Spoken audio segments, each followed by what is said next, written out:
Hello, Guardians and Seekers. Hope you're having a wonderful day. So, as I was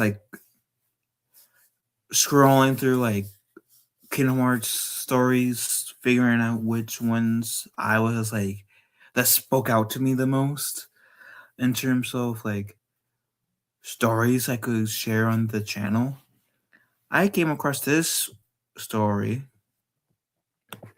that says Kingdom Hearts characters with the best character development, and that spoke the most to me, so I'm very much interested to see how this goes. So let's read. So, Kingdom Hearts' ongoing story has meant though that there has been a lot of room for character growth and development. Even side characters who don't have a central focus in the main series have a character arcs and changed quite a bit since we first saw them. Of course, the main characters like Sora and Riku have changed a lot too, thanks to everything they've seen and been they're over because of the games. There are characters who have changed the most throughout this entire series. I would have to say, they're not wrong about Sora and Riku changed a lot too. I just hope that with Sora, they will not make him so dumb, if that makes sense. Because that's my one criticism towards Sora, how they portrayed Sora as of late. Like Kingdom Hearts 1, he seemed to be a bright kid. Kingdom Hearts 2, he sure had his airhead moments, but for the most part, he seemed to be smart in Kingdom Hearts 2. It seemed like after Kingdom Hearts 2, they have run this trope where Sora, even, and obviously I mean also Chain of Memories, because between number Kingdom Hearts 1 and 2, there's Chain of Memories, and he seemed to be a smart person. Of course, with this age, he's not going to grasp everything because he was 14 in Kingdom Hearts 1 and Chain of Memories, and number 2, he's 15, so he's not going to grasp everything, sure, but I'm not saying that 15 teenagers are dumb. I just don't think they'll grasp everything as us adults would. But in Kingdom Hearts 3, which I don't know the exact time for how long Kingdom Hearts 3 takes place from number 2 in universe time, but I feel they did Sora dirty a little bit with how dumb they had portrayed him to be. And Riku's my favorite character overall, and I'll most likely make a video of that at some point. I'm not a fan of how dumbed down they decided to make Sora. That's more so an insult to Sora as a character. I don't know. That's just how I feel. I feel like Sora deserves better treatment. But anyways, let's get into the video show. So, number 10 is Ericus, which is which Ericus is voiced by Mark Hamill. And I feel like Ericus in Birth by Sleep and Kingdom Hearts 3 was portrayed more like Luke Skywalker esque, how Luke Skywalker should have been portrayed in the Disney sequel trilogy, in my humble opinion. More so. And I do want to stress I say more so. I can get into that all in a whole different video if you guys want me to. Anyways. Because I am also a huge Star Wars fan, as well as a Nitro fan and a huge Kingdom Hearts fan. Anywho, Dark Road showed how what Ergus was like in his youth before he became a Keyblade master and mentor to Terra, Aqua, and Ventus. When he was young, he was similar to Sora. He always had a positive outlook, and strongly believed that the light in the light, providing a stark contrast to his best friend Xehanort. After the tragic event of Dark Road, where nearly why is everyone messaging me right now? After the tragic events of Dark Road, Jesus freaking Christ. Okay, I'm sorry. Turn on the notifications. There you go. After the tragic events of Dark World, where nearly all of the Eric's classmates were killed, Ericus learned to hate darkness, which is what caused him to turn on terror and birth by sleep. See, I didn't even fully know that because, like, Dark Road, I know I saw some of the cutscenes. I just didn't see all of it, so that's interesting. That makes sense why he has such a disdain for darkness then. By the end of Kingdom Hearts 3, though, Ericus is forgiven by his three students, so he is able to pass on without guilt. Number 9, Xehanort. Xehanort is the main villain of the Dark Seekers saga. You might think he doesn't change much. Well, it's true that Xehanort remains steadfast in his desire to use Kingdom Hearts for his own vision. Dark World reveals that he wasn't always the evil mastermind. In the past, he was so close to Ericus and enjoyed traveling and investigating the other roads. It was like when Xehanort saw how darkness possessed Walter's heart, causing him to murder their classmates, that Xehanort's vision was formed and he became consumed with a need to restore the balance of light and dark. Okay. Shion. Shion's story in 358 over 2 days is a tragedy. After bonding with Roxas and Axel, she learns that she was built to copy to become a copy of Sora, which would destroy Roxas if he transform in the transformation were to be complete. Rather than being a tool of Organization 13, she sacrifices herself to ensure that Sora wakes up. For a while, Shion's fate was uncertain, but she makes a triumphant return in Kingdom Hearts 3 thanks to her friends. Now, instead of being forced to be someone she's not and needing to put herself before others, Shion has her own identity and fights for the life she has made for herself. Yeah, I gotta say, her like deaths scene in um 358 over 2 days was like whoa, it like was heart wrenching. And so like her and Roxas when they both returned to Kingdom Hearts, I was like, yes, because I only watched like the cutscenes of 358 over 2 days because I never had DS, but it's still heart wrenching.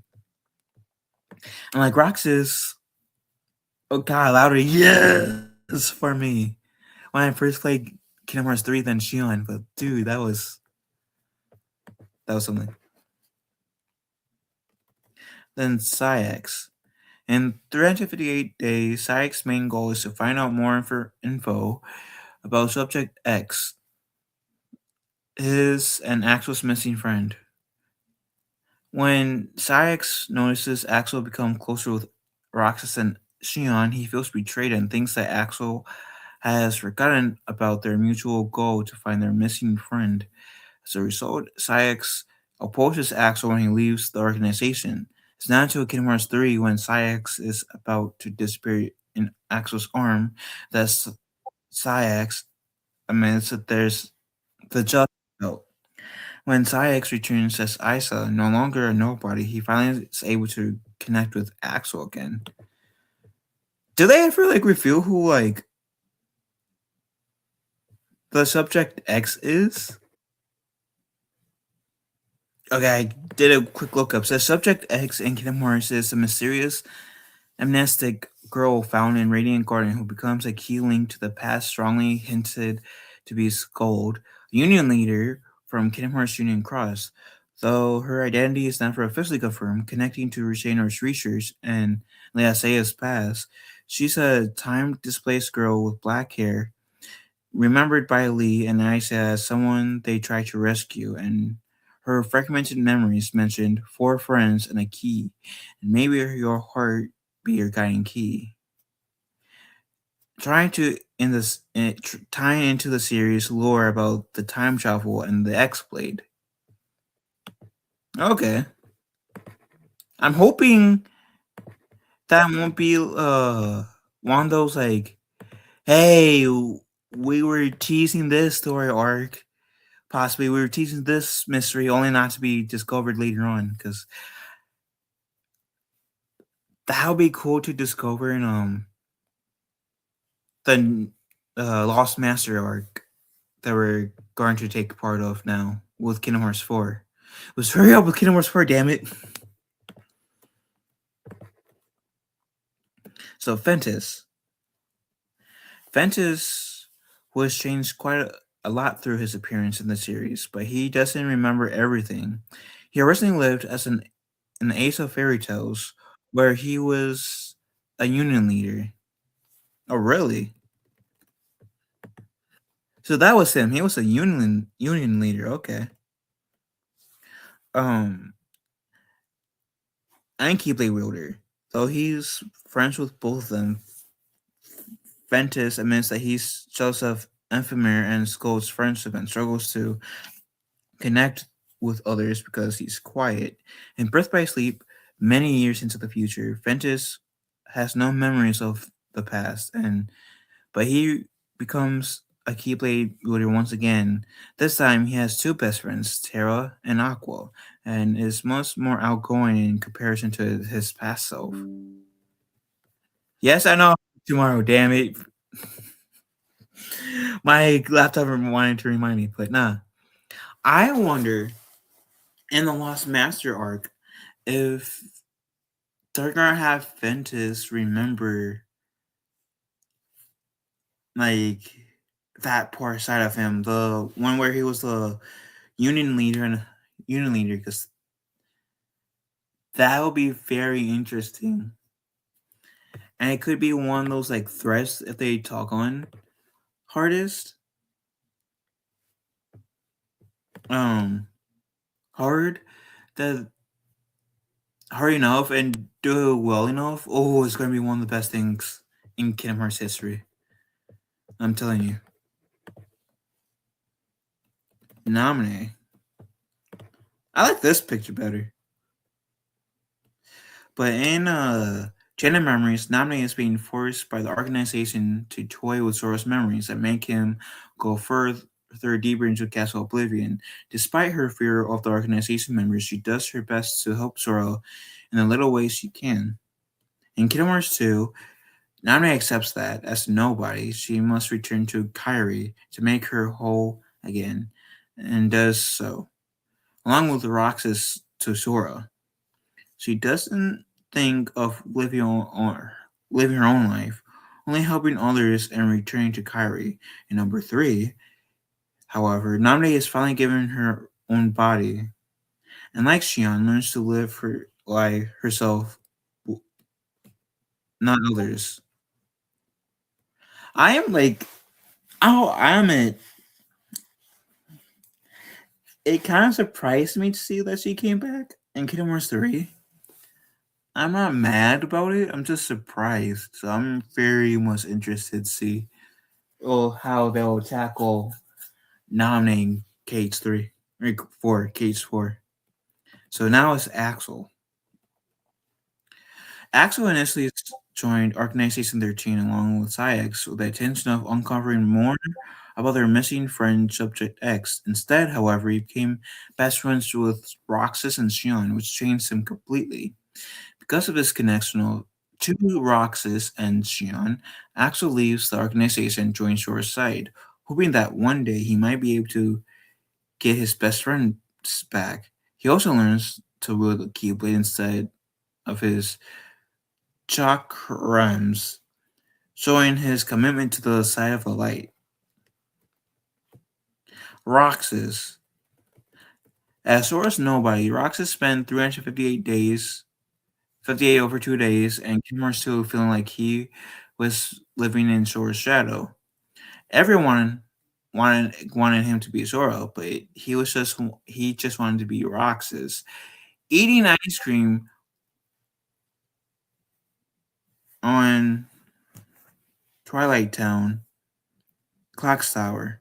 As a result, Roxas had a lot of anger inside of him. Um, One of the most pivotal moments in Roxas's arc is when he speaks to Sora in Dream Drop Distance. After Sora says that Roxas chooses to be his own person too, Sora tells Roxas tells Sora, "That's why it has to be you." Roxas finally understands Sora, and as a result, he can move on and be his own person, like Sora said he should be. Dude, that's like one of the most like beautiful like that scene alone was like one of the most beautiful moments in Kingdom Hearts history ever. Like, bruh, that's awesome. Anyways, number two is Sora. I was gonna say if Sora's not gonna be up there, I'll be pissed. I'll be surprised if Riku's isn't up there. Sora begins the series as an ordinary boy who has dreams of exploring the worlds beyond his home of Disney Islands. After getting the Keyblade and befriending Donald and Goofy, he learns that connections are his power and he utilizes them for the majority of his journey. In Kingdom Hearts 3, when almost all of his friends are lost in the Keyblade graveyard, Sora realizes that he was relying on them for his strength and breaks down without them. Though he was able to get most of them back and decides to pursue Kyrie alone without help, this seems like the tip of the iceberg for Sora's insecurity and something that still might be explored more. Yeah, like I said, I like Sora. He's a pretty cool character. Fun fact: the guy who played Sora was Haley Joel Osment. Also did the voice of Mowgli in the Jungle Book too. Fun fact. So Riku, my man, he's my favorite character. Is there more with him? Yeah, okay. So in the first Kingdom Hearts game, Riku strays down the dark path because of his jealousy and need for Sora's attention. He wields darkness and hurts his best friend as a result. And then he spends Chain of Memories 358 over 2 days in Kingdom Hearts 2 feeling a lot of guilt and shame. Yeah, like seeing like what Chain of Memories to Kingdom Hearts 2, ooh, there's that awesome redemption story we get from Riku. Dream Drop, which is why like Riku is like my favorite character because he fell to darkness. It took him a span of a few games, three to be exact, to get go on like this redemption arc, which was cool. Dream Drop Distance was a turning point for Riku. He instinctively became a Dark Eater to protect Sora from nightmares, and at the end of the game, he asked a series of questions by the people in Sora's heart. The canon answers are as follow. What is it you're afraid of? Which is losing something that's important. What is one thing you care about more than anything? My close friend. The original Japanese is more closely translated to my precious best friend. And then what is your wish? To recover something important. Riku has learned that above anything else, he cares about Sora. In Kingdom Hearts 3, he proves himself by sacrificing Sora, by sacrificing himself to protect Sora in the Keyblade graveyard. He lets go of his jealousy and uses these feelings as his strength. And that's part of the reason why Riku's my favorite character. Because he fell and rose again, and he became stronger because of he fell and rose again. And I can see why he would be number one. I'll be disappointed if I think I'd be more disappointed if they didn't have Riku on the list than Sora. Like I said, with Sora, my only complaint about with Sora So they decided to make him more dumb as he went along, and I feel like that does an injustice to the character because like what the hell? Sora's a capable character. He can fight in Kingdom Hearts 1, Gen Memories, and 2. He showed that he is a pretty smart kid. Only to, I say kid because he's like starts out at 14 and ends up 15. Don't know what I don't know his age in Kingdom Hearts 2. But like, you're telling me that he's an idiot when it comes to by the time of Kingdom Hearts 3? Like, really? That's my only complaint about Sora. But that's just me. What do you guys think about this list? Let me know in the comment section down below. And what would be your top 7? Did they go with 7? I know 7 is like 7 and 13 are the key numbers for Kingdom Hearts 10. Okay, what were your top 10 characters that you think had the best development? Let me know in the comment section down below.